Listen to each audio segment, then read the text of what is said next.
for a living person, meaning the socially dead, living dead, quote unquote. And then myrrh also used for people who are actually dead, but specifically the damned, those discordant spirits, those discordant spirits who are out of harmony with order, anxious, discordant, the quote unquote damned, or the dead that are out of harmony with order, those disarrayed, discordant spirits that are dead.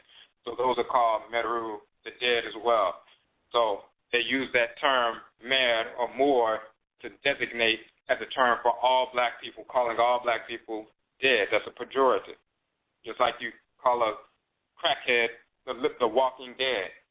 That's a pejorative title, describing the way they operate, the way they think, or they're being mentally dead. Using the term myrrh to apply it to all black people as a designation for black, that was a reference, a pejorative reference.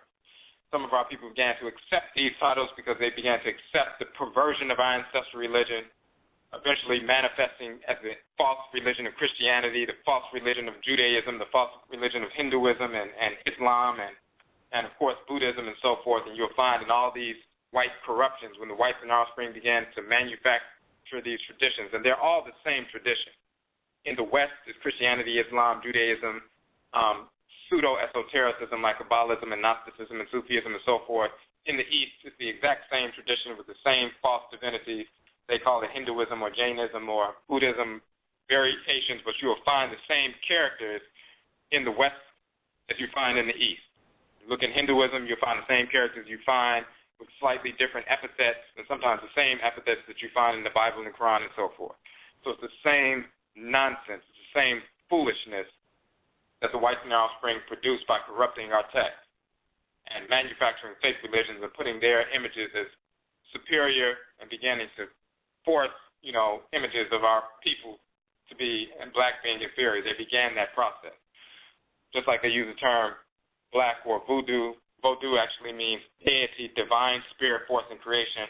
The whites and their offspring have black people thinking that voodoo means evil, voodoo means devil, voodoo means criminal, voodoo means all these negative things, and it actually means divinity, literally. Deity, God, goddess, that's what it actually means. The term black has been used as a pejorative. Just to hear the term black, the way the whites and their offspring utilize it, if some black person calls somebody else black or blackie, then it's fighting words to some black people because they think black in and of itself is inferior, even though it really is not. The whites and their offspring began that process.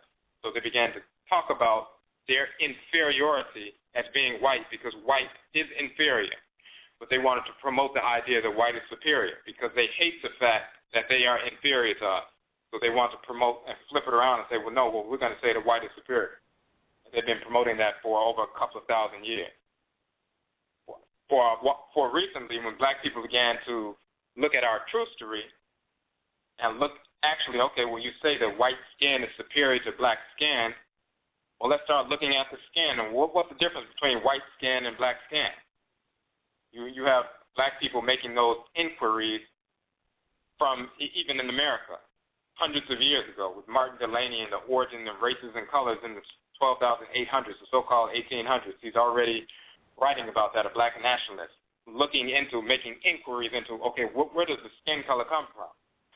Then people starting to look at melanin. You have a number of people writing about melanin. And when we start actually examining, instead of just listening to white people say white skin is superior, we say, okay, well, what is skin color? What makes skin color? What is it all about? And when we start looking at melanin, which we call abatum and tree, we realize and are able to confirm what we've known internally and spiritually all along, that black skin, melanin-dominant skin, is superior to white skin. We've known that internally and spiritually, but now biologically, since we began to examine it, we've recognized that and confirmed that. The whites and their offspring, their skin color is that way because of defection. It's a birth defect that's been passed on generation after generation. Albinism, for example, that depigmentation, that's a mutation. That's not normal, that's a mutation. So when you go out in the sun and you're an albino, you suffer. You develop skin melanomas or skin cancers at the same rate as the average white person would if they spend a lot of time in the sun, because it's not natural. Being depigmented is not natural. Losing the pigment in the skin, the hair, eyes, and so forth is a defect. It's a mutation. It's not natural. Vitiligo is not natural. When people become depigmented, they have a white spot on their body, and it begins to spread, and a dark brown person all of a sudden the entire body becomes white. That's an autoimmune deficiency, a disease. It's not natural. It's disease. So when you see white-skinned individuals, you see diseased individuals. They are inferior biologically. They are inferior spiritually. And we're going to get into the differences between us spiritually and physically. So once we began to look into melanin, look into what actually makes us biologically different, and we began confirming biologically, which we already knew spiritually, that they are inferior, then the next move that the whites and their offspring made was to begin to promote this idea that there's no such thing as race. There's no biological basis for race. There's no genetic basis for race. This was a political move. And the whites and their offspring began to push that because black people were beginning to realize and understand decades ago that actually white is inferior. So anybody who's not black, they're inferior to us. And we started realizing that and started teaching our children that and spreading that information. So they had to switch lanes. And now all of a sudden, there's no such thing as race. And then Negroes who work on behalf of the whites and their offspring begin to propagate that in the community. And then black people in the community who, out of ignorance, who follow the whites and their offspring, they begin to propagate that nonsense as well. So you have some people who are geneticists, biologists, engineers, psychologists, psychiatrists, and so forth, neurologists. Some of them promote and propagate that misinformation that there's no biological basis for race because out of ignorance, they're following the whites and their offspring, and they think they're being scientifically curious and intelligent. But then you have some of them who know it's inaccurate, but they're following the whites and their offspring because they hate themselves and they work on behalf of the whites and their offspring. We always must make those delineations.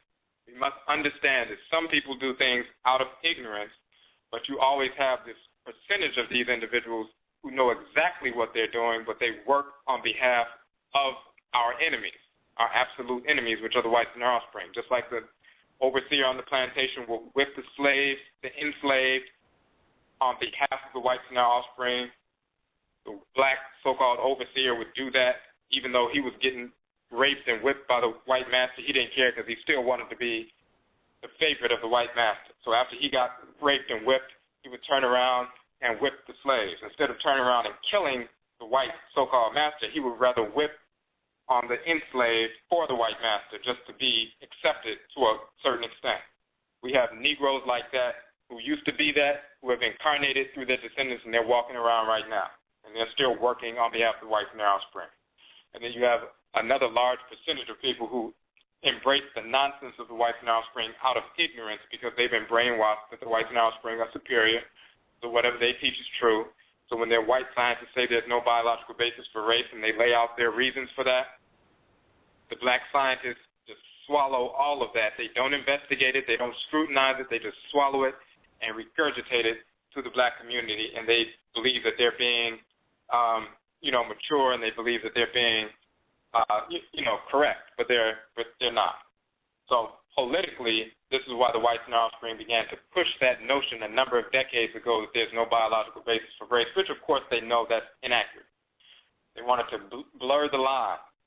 Now you have black people who consider themselves cultural or nationalists and so forth, and they spout that nonsense as well. So then they can't tell the difference between, okay, well, who is black and who is not black, and who's in the race and who's not in the race. What is race and who are we and so forth. Then you have Negroes who are working on behalf of the whites and their offspring, trying to bring all kinds of, non-black people into our culture and calling them family and saying, well, they're just, they're really black and Mexicans are really Africans and they just don't know who they are. And, all Hispanic people and all Latino people are really African people. That's pure nonsense. Asians are not African. Hispanics, white Hispanics and white Latinos and Latinas and so forth are not our people. Pseudo-Native Americans are not our people, and so forth. So we're going to define that. When they teach, it has no biological basis, but at the same time, they give you the nigger treatment anyway. So you're trying to embrace that false doctrine they're promoting while they're still oppressing you based on your race, because they know race is real. When they teach that, and when we accept it, and we think we're being intelligent, we're being foolish, because what we're actually doing is we're accepting different forms of Christianity, Islam, and Judaism. Every time somebody tells you they can define you based on their definitions of race, and they're telling you there's no biological basis for race, and identity is based on more so on culture than it is on biology, what they're doing is forcing you to accept Christianity, Islam, and Judaism. And even though they're talking about quote-unquote science and they will call themselves atheists, and atheism is just another pseudo-religion of the whites and their offspring, it has nothing to do with our people. Our whites and their offspring cannot communicate with the Great Father and the Great Mother. They can't communicate with the deities. They can't communicate with the honorable ancestresses and ancestors of Afuraka, Afuraikai. They hate the fact that we can, and they hate the fact that they're inferior, so they don't want us to communicate and attune to the forces of divine order, because then we won't listen to them. So they promote this idea that there are no deities and that's all superstition. That was part of the process of trying to destroy our culture and our people. Atheism is just another fake religion that they propagate, and some Negroes embrace that now and think that's ancient Africa. But what they're teaching is, even though they claim to be atheists and quote-unquote scientific and things like that, what they're actually teaching is the same fake religion, Christianity, Islam, and Judaism. Because when we talk about identity in the real sense, you're talking about the Afurakaini individual who incarnates through a specific blood circle. Your identity is the spirit of the individual who existed before they even got into the womb. The identity starts there, and then you come through the womb and you come through a specific blood circle, and yes, you have specific blood ties to different groups, but the spirit, where does the spirit come from? What ancestral clan did that spirit come from? When the person made their transition and died and went to the ancestral realm, eventually they reincarnate generations later through a specific blood circle. What ancestral clan did they come from? Their race and what deities they are connected to and what specific ancestral language they're connected to, that's encoded within their Kra, the Kayat, the soul, the divine consciousness, called Okra and Okrawa and Akan, Ori, Inu, and Yoruba, and Salido and Vodun. That's where your identity comes from. So, for example, like we talked about before, somebody is living, if an individual is living as an Akan person a few hundred years ago and they make their transition in Kumasi, in the Akan region 300 years ago, this is an Akan person connected to an Akan family who has specific characteristics. They also have specific deities that are connected to their blood circle that will possess them during their lifetime. They pull out the patient to harmonize with the energy of those deities are flowing through their body and their spirit because they possess them and they did divination with them, did ritual with them, and so forth. They're connected to certain divinities, connected to a certain group, a clan, and so forth. That individual dies, their body is buried, their spirit is in the ancestral realm. Their descendants, who are still living on earth, they have children, their children have children, their children have children. So that person who died is an ancestor now. He's one of the Nsamanfo. He's watching over his descendants. His descendants pour libation to him, do rituals, periodically go to the ancestral shrine, communicate with them. He visits them in a dream sometimes. He communicates with them during ritual practices or during the ancestral celebrations, and maybe possesses somebody every now and then and speaks to the community when he's possessing the body of somebody through spirit possession. He's communicating with them generation after generation after generation. Eventually, generations down the line, when one of his descendants was forced into American enslavement, and they've been having children in America for generations, 7 or 8 generations down, it's time for him to return to the world. So before he returns into a womb, he's drawn to Inyame wa Inyame, the great mother and the great father, Aminet, Amen, called Mawu and Lisa in Vodun, Komosu and Chukwu in Igbo, for example. He's given a Kra, soul, a divine consciousness. Your soul or your Kra is a deity. It's a spirit force in creation. It's like a messenger of the Supreme Being. And Nyame wa Nyame or Aminet, Amen, directs that deity, that force in nature, to take up residence in your spirit in the head region. Just like you have your body, you have a smaller body within your body which regulates all the functions of your body, which is your brain. Spirit, your sunsum, is your spirit body, and within the sunsum in the head region dwells your spirit's brain, which is the Akra, an entity. It's a divinity. It's a conscious divinity that dwells in the head region and communicates with you throughout your life, and you communicate with that divinity. And, of course, we have names for that divinity in our Khan culture. We are named after that divinity. Our Kradin, our soul name, is based on that. So we communicate with that force in nature that dwells within us. Once that divinity is assigned to the spirit of the person by the Supreme Being, now they are a spirit and they have a Kra, they have a soul. Now they're a whole entity. It's like a body with a brain added to it. Now that's a body and a brain, or a spirit body and a spirit brain. Now you're a whole entity. Now you can be sent into a womb to gestate. Your spirit will enter the womb when your descendant, one of your descendants, great-great-great-great-great-great-granddaughters who's married, copulates with her spouse, there's conception, the union of sperm and ovum, but then your spirit invests itself in that zygote, and you take up residence in her womb, and then 40 weeks later you're born into the world for the first time in 300 years. Now, as you're growing up, ask your mother and father where you come from.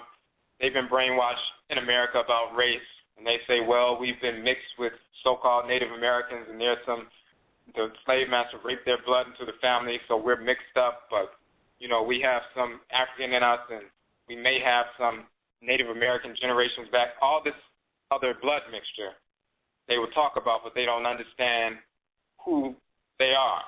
And when that person, the child, that ancestor who has returned, asks, well, who am I? Who are we? Where do we come from? The parents don't know. But as we say, in Akwamu mind, in the Akwamu nation in North America, Wotumi Fra Moja Nso Wotumi and Fra and Kra, you can mix blood, but you cannot mix the Akra, you cannot mix the soul. That individual, that ancestor, is the same Akan ancestor who lived in Kumasi 300 years ago, the same individual.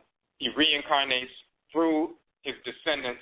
He comes out, this time his body is a little bit lighter brown because of the pollution that took place during enslavement for hundreds of years and took place in America. However, he's still a melanin dominant Afurakani man. Because even though there was pollution, the melanin won the physiological battle, or else he would be melanin recessive. So he's lighter brown than he would have been if there was no pollution. But he's the same Akan spirit. He's the same individual. He has a Kra, he has a soul, a divine consciousness. And that's what distinguishes black people, Afurakani people, from all other groups of people on earth. We have a divinity that's assigned to us by the Supreme Being before we incarnate into the world, that it dwells with us throughout our lives.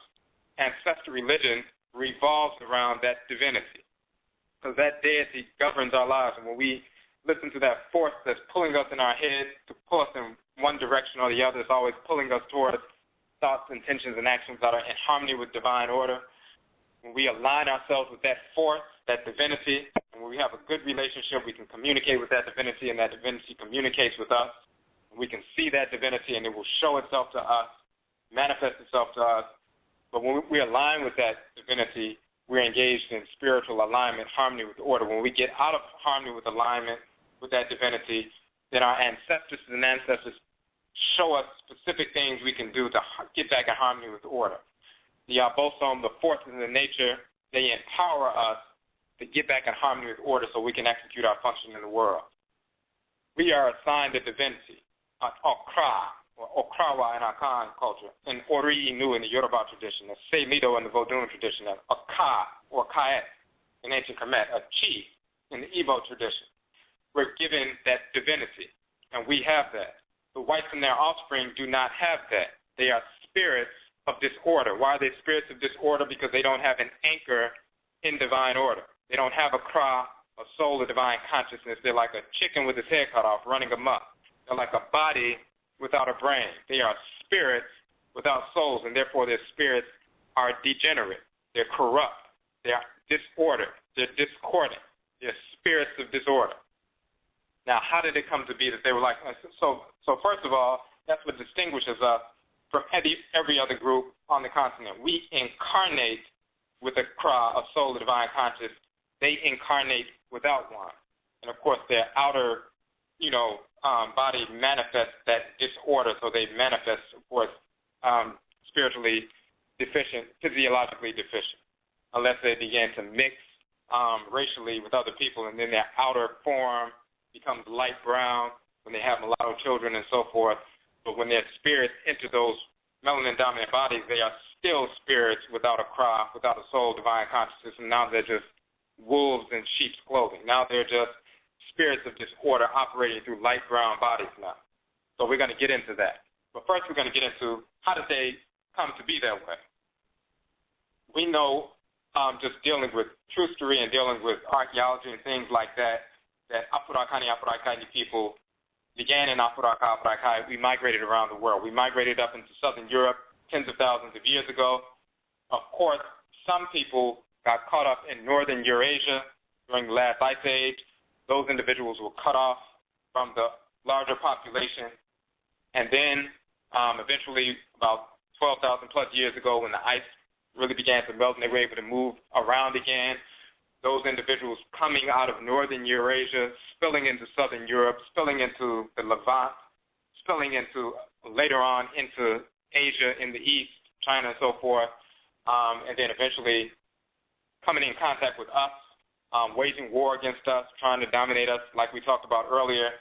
Of course, they typically were unsuccessful. It took them thousands of years to finally gain some control in certain areas. When they separate, so this is just basic trustery, and archaeology, of course, bears that out, and genetic studies with the human genome bear that out as well. So when we're talking about our people migrating around the world, whites and their offspring, whether they're Europeans and Asians. Of course, Europe and Asia is one continent, Eurasia. And then you'll find the pseudo-Native Americans, just Asians who migrated and invaded this part of the world after black people were already here. If you look at the genetic footprint of the Eurasian, whether it's the pseudo-Native Americans, Asians, and Europeans, they all share the same ancestry. Genetically, they're fundamentally the same group, and they are separate from us. Now, that's borne out genetically, that's borne out through archaeology, that's borne out just through trustery and so forth.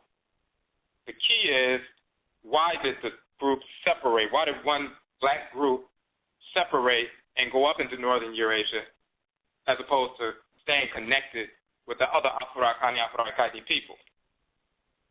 In our culture, of course, we understand that because we have an oral trustery. In the Kuku Tunsum, the ancestral jurisdiction, we go into that. We talk about how those engaged in disorder, perversity, just like you have 1 out of every 100,000 cells in your body right now, at any given time is cancerous for everybody. The reason why everybody's not dying of cancer, of course, is because those cells develop, but then you have an immune system that isolates those cells, kills them, and expels them from the body to maintain the integrity of your form. So even though cancerous cells, they were once normal, they were once just as healthy as the other cells, looked like the other cells, functioned as the other cells, but they began to engage in disordered activity. They become disfigured. They don't look like the other cells anymore. They don't function as the other cells anymore. In fact, all they seek to do now, because they're disfigured, is to consume and destroy all of the other cells. And if their development is not arrested, they will consume and proliferate and spread throughout the whole body and destroy the entire body, totally, including themselves. That's the whites and their offspring. Less than 1 out of every 100,000 black people, that very small percentage, became cancerous, became disfigured in their thoughts, intentions, and behavior. Just like those cells become wayward and began to attack the other cells and become disfigured, and then they reproduce and produce cancerous cells, and they begin to proliferate. So when individuals like that in the community, we have methods to deal with those individuals in the community. You have people in the community, and all of a sudden you have a very small percentage of people, 1 or 2 people start acting crazy, engaging in disordered behavior, theft, or something worse than theft, like murder or rape or molestation or dissexuality, homosexuality. We have remedies for that. We kill those individuals. We've always done that for thousands of years, and even up until today in certain areas, whether it's in this part of the world, or people who are murderers, people who are rapists, dissexuals, homosexuals, engage in that filthy, degenerate behavior, we typically would kill those individuals. That's why the incidence of murder and rape and child molestation is so low, almost non-existent for years in the community. You go 30, 40 years and nobody's ever been murdered. Nobody's been molested, none of that stuff. That's a common thing in our traditional cultures, traditional society, and even when we get over here and we get amongst ourselves in this part of the world, once black people are around themselves, you can live in certain black communities and murder and things like that is so unheard of that when it happens once in years, people are so shocked because they say, well, in our community, that just doesn't happen. Now, of course, because of the white narrow spring and crack cocaine and enforcing that in our communities and brainwashing our people through corrupted hip-hop and other music and dissexuality, of course, they're, promoting that nonsense and violence and self-hatred and everything else in our people, and we start engaging in that kind of behavior, which is actually white behavior. But typically, traditionally, that's not the kind of behavior we would engage in. That's the kind of behavior the whites and their offspring engage in. Typically, we had answers for that. We would kill such individuals, or they would be exiled because they would escape that killing, and they would escape and separate from the larger group. People who engage in theft, abuse and things like that, the ones who didn't get killed and got caught up, some of them escaped, got away from the larger population. They wouldn't be allowed. If they came back to the population, they would get killed, so they wouldn't come back. They would exile themselves. This is thousands of years ago, even on the continent now, in rural areas. People get banished and so forth. If they come back, they would get killed, so they stay away and they reestablish a little village somewhere else further away, and they stay away for the rest of their lives. People who got away from the killing, the execution of justice, they escaped further away. Some of them would have children. Some of them, recognized they made a huge mistake, and maybe their children and grandchildren, when they grow up and they were isolated away from the larger population, they would want to return. They would want to reconnect with their family members who were part of the larger population, and they would return. The other people would die in that exiled wilderness and so forth. Typically, when things like that would happen, we learn things from that. We learn valuable lessons from that. People don't want to be separated from the larger group. They don't want to be separated from the protection of the larger group. So we have proverbial wisdom, divine wisdom teachings that all encompass that. Those individuals who continued in their perversity, specifically the ones engaged in dissexuality, homosexuality, rape, murder, that kind of thing, those who escaped that killing and exiled themselves, those people were, as we say in the Kukultun, drawn up into northern Eurasia. And of course, later on, they got caught up in the Ice Age. We say drawn into northern Eurasia. Now we're talking about the reasons why people migrated. We know archaeologically they migrated. We know just studying the human genome, they migrated. And they ended up in certain areas, and there are artifacts that are left behind. Why did they migrate? Why were they repelled? Because of their behavior. Just like the cancerous cells, because of their behavior, they're isolated from the rest of the cells and they're killed because of their behavior. Because of their corrupt behavior, perverse behavior, they're repelled from the larger society, so they're forced and drawn into northern Eurasia. If you look at the proper orientation of the globe, south is up and north is down, west is to the right, east is to the left. And that's why we gain our orientation, and many authors have talked about that in ancient Kamit. If you're facing south, then to the right is also the westerly direction, and the east is also the left is also the easterly direction. So that's why the word for right in Kamit is the same word for west, which is Kamit, and the word for left, Aptet, is also the word for east. Because when we orient ourselves toward the south, toward the front land, the first land, Kanat, the Kanit land, ancient Nubia, the front land, the first land, that is our orientation, that's our origin. So we face south to gain our orientation. And right is right is west, and east, left.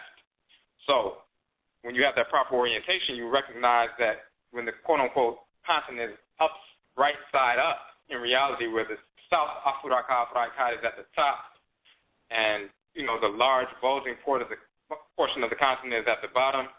Now you see it represents and looks very similar to a human heart.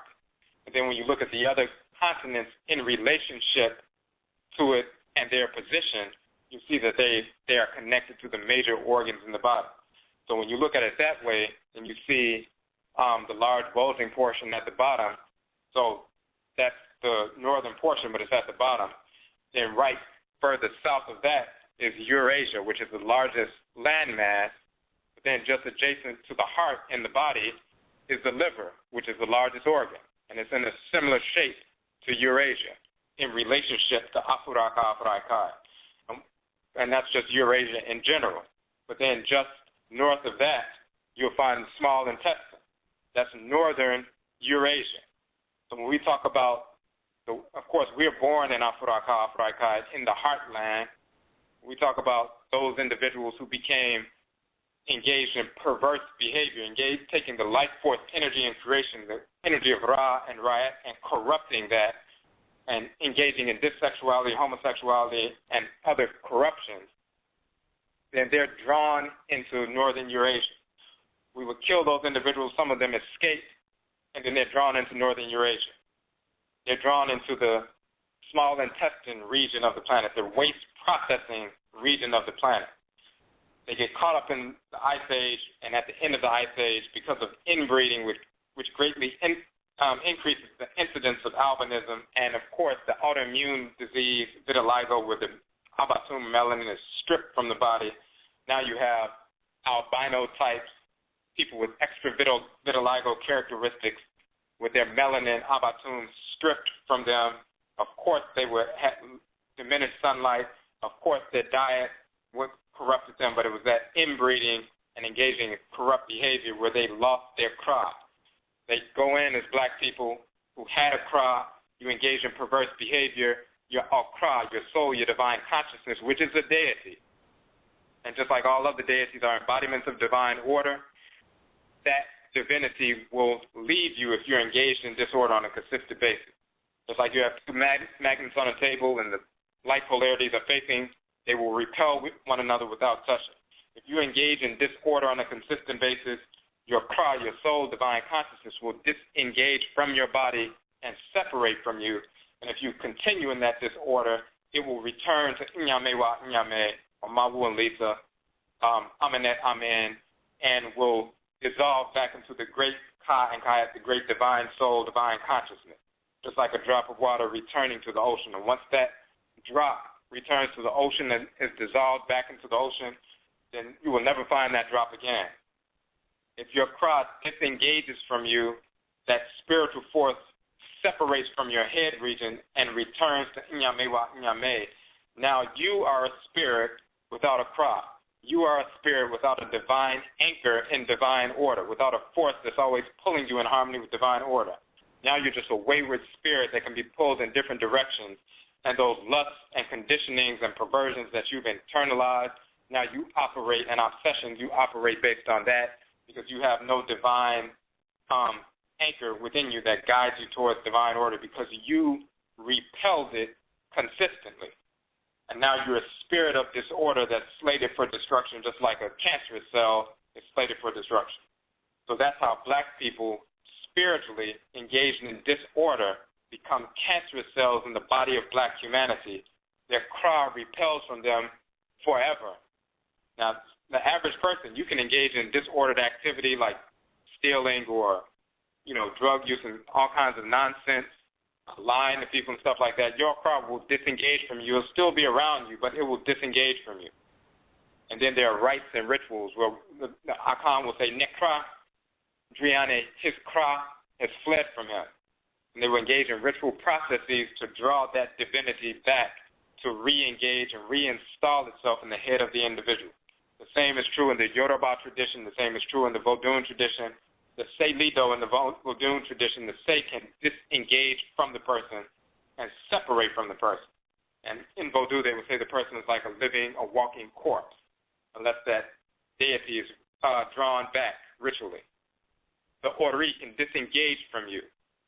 We're not talking about, when in the Odu they talk about Ori is the only deity that will never leave you. That's true if you live in harmony with the Ori.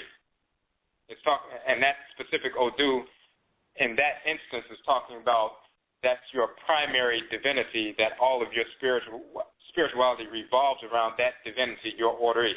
That's what that Odu in that particular instance is talking about. It's not talking about the fact that if you engage in disorder, your Ori can disengage from you. It's talking about the Ori in relationship in comparison to other Orisha, because the Ori is an Orisha in and of itself, or Irumoli in and of itself. It's saying in comparison to the other Orisha, that's the one that's with you the whole time, because your Kra, your Nkrabia, your divine function, which in Yoruba they would call the Ayanmo and so forth, different aspects of that, your destiny, your divine function is encoded within the Ori, so it will never leave you in that sense. But if you engage in disorder, then it will separate from you. So that's across the board in Apuraka, Apurakai, and wherever we migrate in the world. We know these facts because we engage these divinities. This has been true for thousands of years. It's true today. So we know the difference. We know, just like we talked about identity, we communicate with our ancestresses and ancestors. We know who they are. So some Negro geneticist or some Negro biologist or some Negro neurologist or neurosurgeon or Negro psychiatrist who's just aping the nonsense of the whites and their offspring and thinking they're being scientific, all they're doing is embracing Christianity, Islam, and Judaism. Because Christianity, Islam, and Judaism deliberately wrote reincarnation and ancestral communication out of their faith religions because they understood that if we listened to our ancestresses and ancestors, we wouldn't listen to the whites and their offspring. We would actually execute them. So they can't have us pouring libation. You can't invade a country and dominate politically, and then people can go into their house and pour libation, and the deities that are connected to them and their ancestresses and ancestors will tell them to go kill the people who just invaded the country. You'll never be able to maintain control. But if you can corrupt the religion and tell people it's an abomination to communicate with the dead, and it's an abomination to communicate with other deities, and there are no other deities but the one God, and that fake God is represented on earth by the whites. If you can teach a fake doctrine like that, then the people, if they're foolish, will stop listening to their ancestresses and ancestors who walk with them every day, will stop listening to the deities who are connected to them by blood, and they will only listen to the whites and their offspring.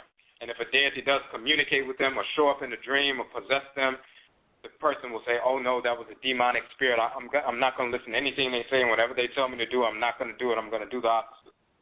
That's what the whites and their offspring had to promote through Christianity, Islam, and Judaism. They also had to promote false idea that reincarnation was not real. That way you don't understand your identity. You think you only have one life. You don't realize that you're going to return, and you don't know who you are. You don't know what ancestral clan you were in the previous lifetime. You can't identify that again when you lose the knowledge of reincarnation. So that's political. But we communicate with our ancestresses and ancestors. They speak to us in our ancestral languages, even when we don't know the language. And then when we go study the information they told us at the shrine or through possession or in a dream or whatever, we study the languages and find out the things that they were saying at the shrine were in possession. We find all those words in the dictionaries of the language that they were speaking. They speak directly to us. They show us things that have happened, that will happen. They teach us how to heal. They do various different things. They show us how to do divination, to communicate, show us things that are happening in other people's lives through divination. And when we share those things with those individuals and the people say you're right on point. So, for example, we do divination for someone here, and that person actually lives on another continent, and we can see what's actually going on in their house. and we can identify those things, and the person confirms it, even though we've never met.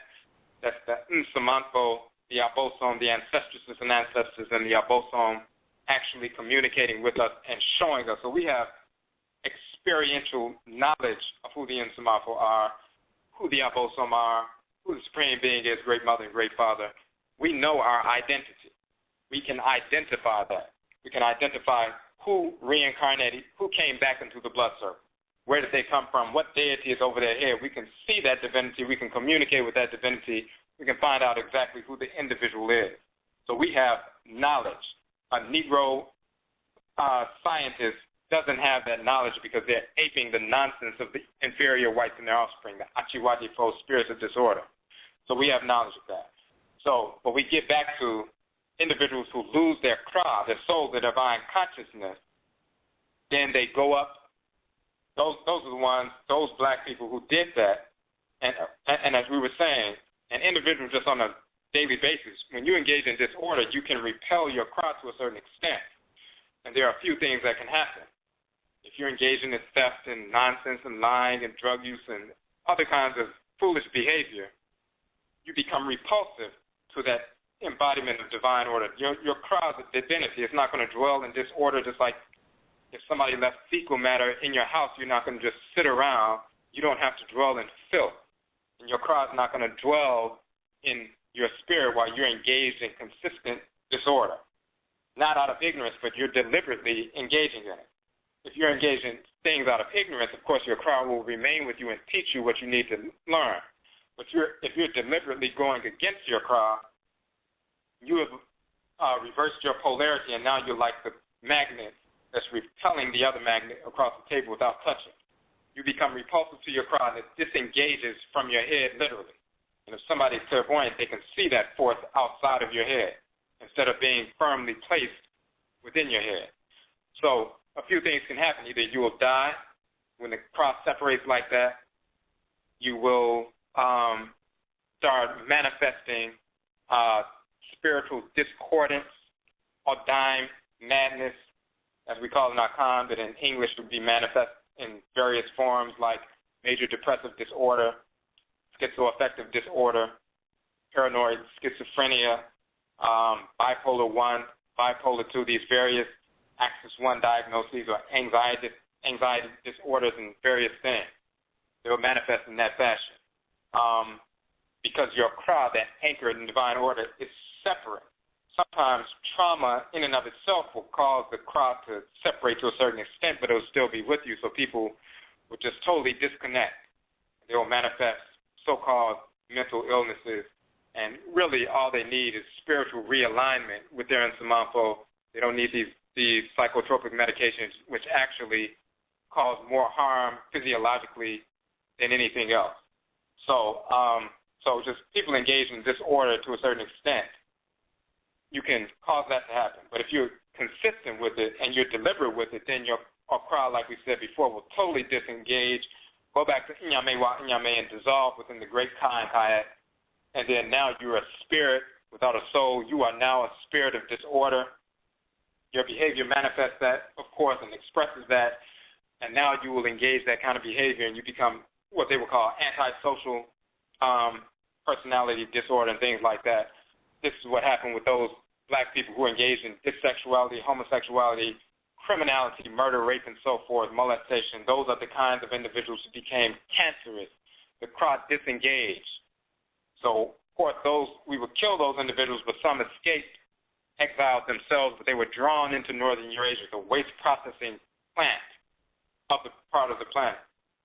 They later get caught up in the Ice Age, but they were drawn into that region, and they lost their pigmentation in that region. They engaged in incest. That's one of the reasons they got exiled, and they were being chased out, hunted, because they were engaged in that filth, incest, and bisexuality. They continued that practice, and the increase in albinism is in common measure commensurate with the practice of incest. And then, of course, the autoimmune disease, vitiligo, which is stripping the melanin. So they went to the northern Eurasia as spirits of disorder, already disengaged from them. And once the Okra leaves you, Then eventually that seat of the Accra, which is crests in the brain, that neuromelanin, that black substance that's all throughout your body and culminates and apexes in the brain. Once your Accra leaves, then eventually that sacred black chemical leaves as well. And now you're a white-skinned, internally and externally individual. Light skin, light hair, blonde hair, light eyes, and so forth.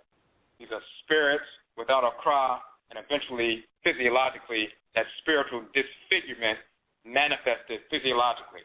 It manifested on one hand because they're engaged in incest, engaged in, negative behavior, perverse behavior, but of course, it was their behavior that led them to that region in the first place. They wouldn't have been in that region if it wasn't because of their behavior. And they were drawn into that region. They get caught up in the Ice Age. Their diet changes, of course, and that affects them negatively as well. But it's that incest, inbreeding,